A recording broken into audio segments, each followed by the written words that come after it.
Distrito Informativo, te presentamos el comentario de la periodista Yasmin Cabrera.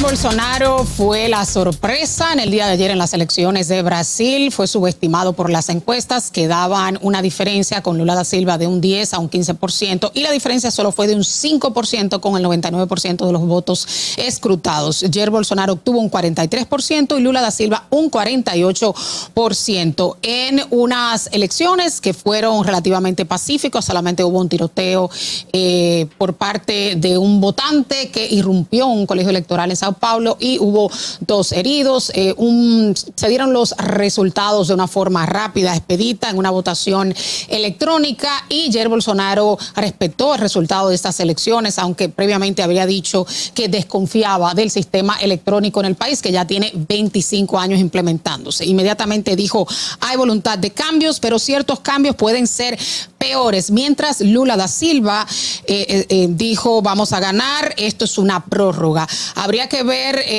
si se conquistan los votos de los otros candidatos que quedaron en un 4%, la senadora Simone Tebet, que es la candidata a agronegocio, y Ciro Gómez, un candidato de centro izquierda, que ganó un 3%, que había sido criticado por no apoyar a Lula, pero había dicho que Lula era corrupto y por supuesto que no se iba a alinear con Bolsonaro. La campaña previa había sido muy violenta, se había demonizado al oponente, no era un oponente político, sino a decir de Bolsonaro la lucha del bien contra el mal. Incluso hubo 2 muertos en toda esta campaña por parte de bolsonaristas en contra de seguidores de Lula da Silva, y definitivamente la campaña y las elecciones más reñidas que ha tenido Brasil, con un nivel de abstención de un 21%, generalmente la abstención es de un 20%. El voto es obligatorio en Brasil de personas de entre 18 a 69 años y es voluntario de jóvenes entre 16 y 17 y personas de mayores de 70 años. Sin embargo, la multa es menor que pagan los brasileños que no vayan a las urnas. Habían 156 millones de brasileños que estaban habilitados para votar. Pero no solamente se votó a nivel presidencial, sino que también los gobernadores, por ejemplo, que seguían a Bolsonaro, 9 ganaron en 9 estados, y los que fueron apadrinados y apoyados por Lula ganaron en 5 estados, en un país que tiene 26 estados más el Distrito Federal. También se votó para la renovación de 1/3 del Senado, para los miembros de la Cámara de Diputados a nivel federal y estatal, y por los gobernadores, y la segunda vuelta se prevé el próximo 30 de octubre. Entre las principales propuestas son candidatos completamente opuestos, uno de extrema derecha y otro de izquierda.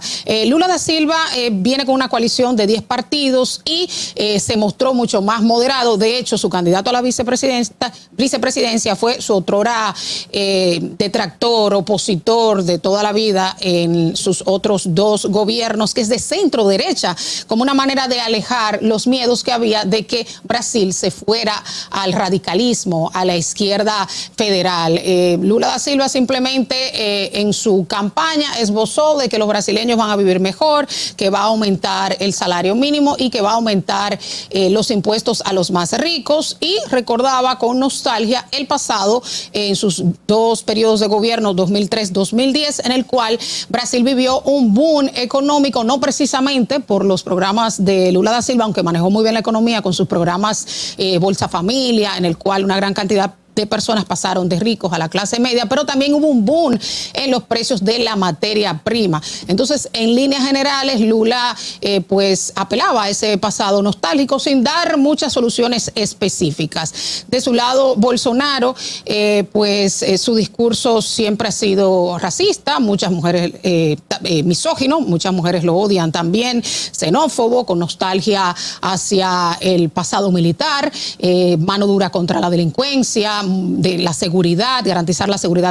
a los ciudadanos, y su principal baluarte era criticar a Lula da Silva, quien fue condenado por 20 meses por un caso de corrupción de Petrobras, aunque luego fue anulada esta sentencia por la Corte Suprema, pero siempre apuntaló de que durante los gobiernos del Partido de los Trabajadores hubo mucha corrupción, y además decía que durante el gobierno de Dilma Rousseff hubo una caída de la economía, una catástrofe, la denominaba él. Brasil no está muy bien económicamente, un 15% de la población pasa hambre, otro 15% tiene inseguridad alimentaria y en 2021 hubo una recesión. El país se está recuperando, pero todavía la economía está muy mal.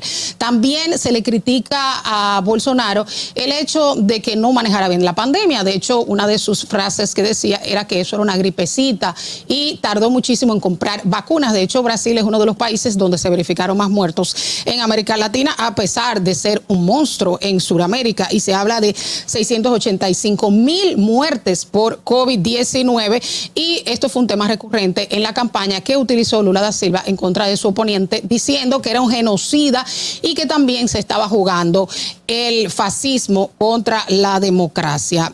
Vamos a esperar a ver cuáles aliados se suman a Bolsonaro y cuáles aliados se suman a da Silva en este próximo duelo, en el cual se enfrentarán el 30 de octubre. Fernando. Distrito Informativo.